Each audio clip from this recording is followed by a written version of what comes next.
السلام علیکم ورحمۃ اللہ وبرکاتہ۔ بسم اللہ الرحمن الرحیم۔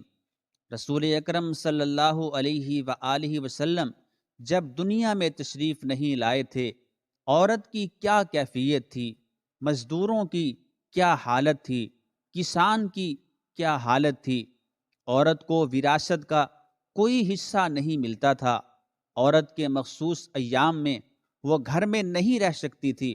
عورت کو لوگ جنگل میں باندھ دیتے تھے، اور عرب کے اندر یہ رواج تھا کہ بچی پیدا ہوتی اس کو زندہ دفن کر دیا جاتا تھا، اور قیصر و کسریٰ کے اندر رواج تھا کہ لڑکی جوان ہوتی تو اسے بری خواہشات کا نشانہ بنایا جاتا۔ ایسے وقت میں کہ عورت بازار کی جنس بن کر رہ گئی تھی، ایسے وقت میں جب بچی پیدا ہوتی ہو اسے دفن کر دیا جاتا ہو، ایسے وقت میں جب عورت کو وراثت کا کوئی قانون نہ ملتا ہو، عورت کی کوئی حیثیت متعین نہیں تھی، عورت ایک استعمال شدہ کپڑے کی چیز تھی، عورت جنسی خواہشات کی علامت تھی، عورت خواہشات نفسانی کا ایک مرکز بن کر رہ گئی تھی، اور عورت کو صرف دنیاوی ہوس پوری کرنے کے لیے استعمال کیا جاتا تھا۔ آج ساری دنیا کہتی ہے کہ اسلام نے عورت کو اندر بند کر کے رکھ دیا ہے۔ میرے بہن بھائیوں، آؤ میں تمہیں 14 صدیوں پہلے، بلکہ 14 صدیوں سے بھی پہلے قیصر و کسریٰ کی کیفیت بتانا چاہتا ہوں کہ عورت کو بازار میں کھڑا کر کے اس کی بولیاں لگتی تھیں، اس کے حسن کو لوگ دیکھ کے بری خواہشات کا نشانہ بنانا چاہتے تھے، اور بچی پیدا ہوتی تو عرب میں اس کو زندہ دفن کر دیا جاتا تھا۔ اندھیرا ہی اندھیرا تھا، عورت کے لیے کوئی زندگی نہیں تھی، عورت کے لیے کوئی آسرا نہیں تھا، عورت کے لیے کوئی امید کی کرن نہیں تھی، عورت کے سامنے کوئی روشنی نہ تھی۔ میرے بھائیوں اور بہنوں، ایسے وقت میں دنیا کے سب سے بڑے سردار رسول اکرم صلی اللہ علیہ وآلہ وسلم دنیا میں تشریف لائے، اور میرے آقا صلی اللہ علیہ وآلہ وسلم نے فرمایا، او دنیا کے لوگوں، عورت کو عام سمجھنے والوں، عورت کی 4 حیثیتیں ہیں۔ عورت اگر تیری بیٹی ہے تو تیری عزت و آبرو ہے، عورت اگر تیری بہن ہے تو تب بھی تیری آبرو ہے، عورت اگر تیری بیوی ہے تو اس کا خرچہ تیرے ذمہ واجب ہے، اور عورت اگر ماں ہے تو اس کے قدموں کے نیچے جنت ہے، وہ جنت جس جنت کی تلاش میں ساری کائنات ماری ماری پھرتی ہے۔ بزرگ عبادت کرتا ہے کہ مجھے جنت مل جائے، قطب عبادت کرتا ہے کہ مجھے جنت مل جائے، ابدال عبادت کرتا ہے کہ مجھے جنت مل جائے، لیکن 1400 سال پہلے، 14 صدیاں پہلے اسی جنت کو ماں کے قدموں کے نیچے میرے نبی صلی اللہ علیہ وآلہ وسلم قرار دے چکے ہیں کہ جو عورت خواہشات نفسانی کی چیز تھی، اسی عورت کے قدموں کے نیچے جنت بنانے والے وہ میرے پیارے نبی ہیں، جو عورت کے لیے بھی رحمت کا پیام بر بن کر آئے۔ میرے بھائیوں اور بہنوں، عربوں میں رواج تھا کہ بچیوں کو زندہ دفن کر دیا جاتا تھا، مکے میں بھی رواج تھا۔ رسول اکرم صلی اللہ علیہ وآلہ وسلم کی محفل میں ایک شخص آیا، ایک آدمی آیا اور کہنے لگا، یا رسول اللہ صلی اللہ علیہ وآلہ وسلم، کیا مجھے معافی مل سکتی ہے؟ رسول اکرم صلی اللہ علیہ وآلہ وسلم نے فرمایا، تو نے کیا کیا ہے؟ اس نے کہا، میرا بہت بڑا گناہ ہے، انسانوں سے بھی بڑا گناہ، زمینوں سے بھی بڑا گناہ، اتنا بڑا گناہ میں نے کیا، کیا مجھے معافی مل سکتی ہے؟ رسول اکرم صلی اللہ علیہ وآلہ وسلم نے فرمایا، تو نے زنا کیا ہے؟ اس نے کہا، زنا سے بھی بڑا گناہ۔ رسول اکرم صلی اللہ علیہ وآلہ وسلم نے فرمایا، تو نے شراب پی ہے؟ اس نے کہا، شراب سے بھی بڑا گناہ۔ آپ صلی اللہ علیہ وآلہ وسلم نے فرمایا، تو نے جوا کھیلا؟ اس نے کہا، جوے سے بھی بڑا گناہ۔ آپ صلی اللہ تعالی علیہ وآلہ وسلم نے فرمایا، کون سا ایسا گناہ ہے جو آسمانوں سے بھی بڑا ہے اور زمین سے بھی بڑا، کائنات سے بھی بڑا ہے؟ تو اس نے کہا، اے رسول اکرم صلی اللہ علیہ وآلہ وسلم، میں ابو جہل کا پیروکار تھا، میں ابو جہل کا ماننے والا تھا۔ میرے علاقے میں بھی ابو جہل کا یہ دستور تھا کہ بچی پیدا ہو جاتی تو اسے زندہ دفن کر دیا جاتا۔ میرے گھر میں کوئی اولاد نہ تھی۔ 14 سال بیت گئے۔ 14 سال کے بعد ایک بچی پیدا ہوئی تو میری بیوی نے کہا یہ پہلی اولاد ہے، ہم اس کو زندہ دفن نہیں کریں گے۔ حالانکہ حکومت کا اعلان تھا، ابو جہل کا اعلان تھا کہ بچی کو دفن کر دیا جائے، کہیں بڑی ہو کر اس کو کوئی لینے والا نہ آ جائے، کوئی ہمارا داماد نہ بن جائے، کوئی ہماری ناک کاٹنے والا نہ آ جائے۔ تو میں نے فیصلہ کیا کہ بچی کو زندہ دفن نہیں کریں گے۔ 2 سال بیت گئے، 3 سال، 4 سال، بچی بھاگنے لگی۔ بچی ہمیں بہت پیاری لگتی تھی۔ جب میں گھر جاتا تو بچی میرے سینے سے چمٹ جاتی تھی، میری ساری تھکاوٹ دور ہو جاتی تھی۔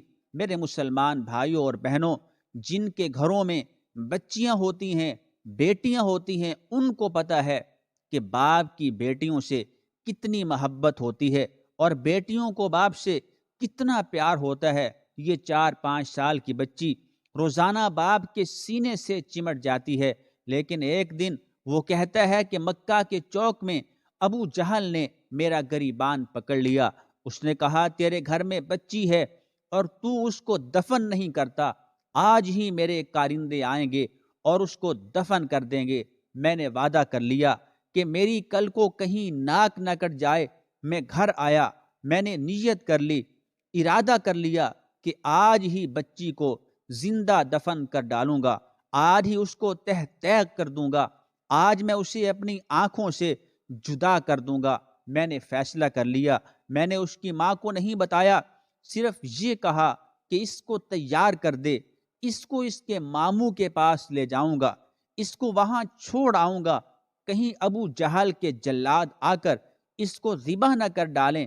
اس کی ماں نے تیار کر دیا، اس کو 2 پٹا پہنایا، اس کے کپڑے بدلے، اس کو غسل کرایا، اس کی آنکھوں میں سرما لگایا۔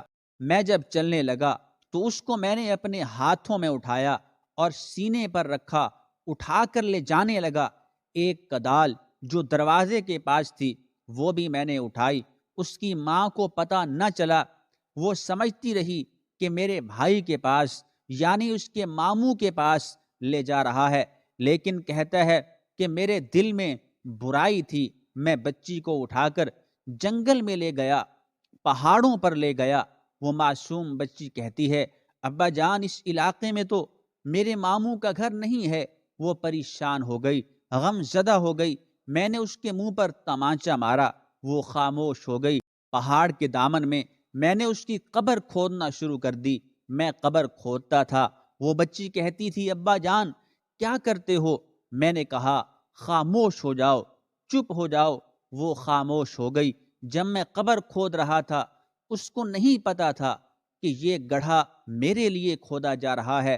اس بچی نے 2 پٹا میں مٹی ڈالی اور میرے ساتھ گڑھا کھودنے میں مددگار ہو گئی۔ تھوڑی دیر بعد اس کو اٹھا کر جب میں نے اس گڑھے میں رکھا تو وہ بچی رو پڑی اور رو رو کر کہنے لگی ابا جان اگر اسی طرح مجھے زندہ دفن کرنا تھا مجھے گھر میں بتا دیتے، میں اپنی اماں کو آخری سلام تو کر کے آ جاتی۔ جب یہاں تک وہ پہنچا، رسول اکرم صلی اللہ علیہ وآلہ وسلم کی آنکھوں سے آنسو نکل آئے۔ سارے صحابہ کرام رضوان اللہ تعالی علیہم اجمعین رو پڑے۔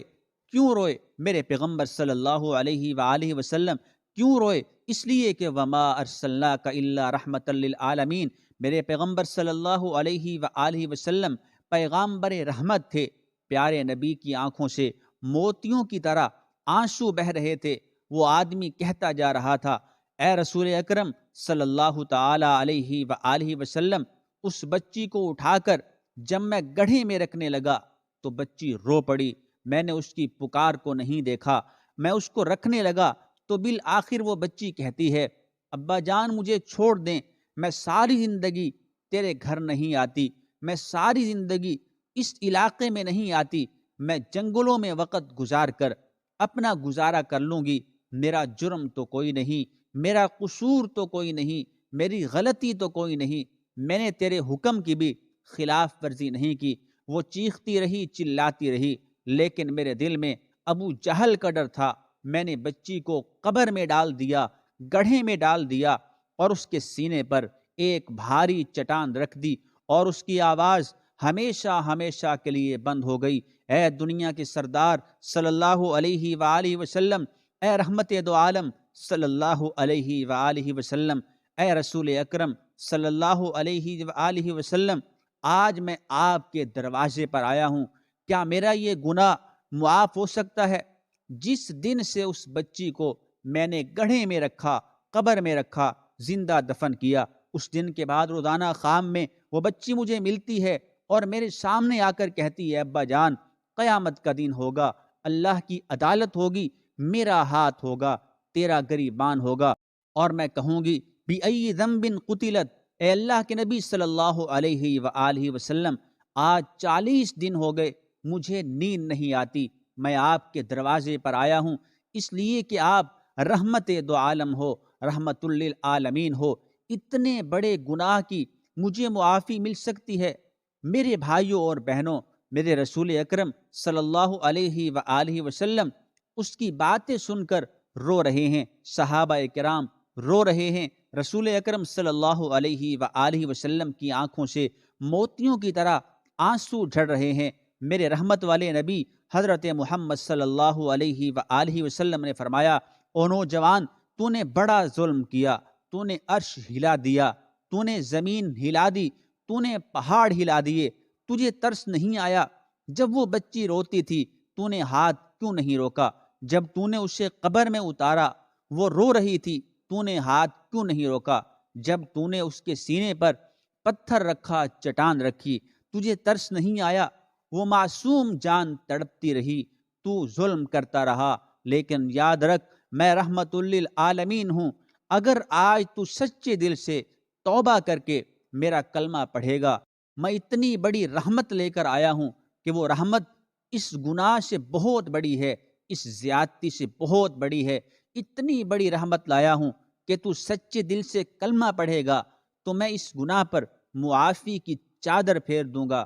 اور یاد رکھ، آئندہ قیامت تک کے لیے میں اعلان کرتا ہوں کہ میری امت میں جو 2 بچوں کی تربیت کر کے، جوان کر کے، ان کی اچھی طرح شادیاں کرے گا، میں محمد صلی اللہ علیہ وآلہ وسلم اس کی جنت کا اعلان کرتا ہوں، اس لیے کہ میں عورت کے لیے، بچیوں کے لیے، دکھی بچیوں کے لیے جو بے گور و کفن قبروں میں اتار دی گئیں، میں محمد صلی اللہ علیہ وآلہ وسلم ان کے لیے بھی رحمت کا پیام بن کر آیا ہوں۔ وما ارسلناک الا رحمت للعالمین، اے نبی ہم نے آپ کو تمام جہانوں کے لیے رحمت بنا کر بھیجا۔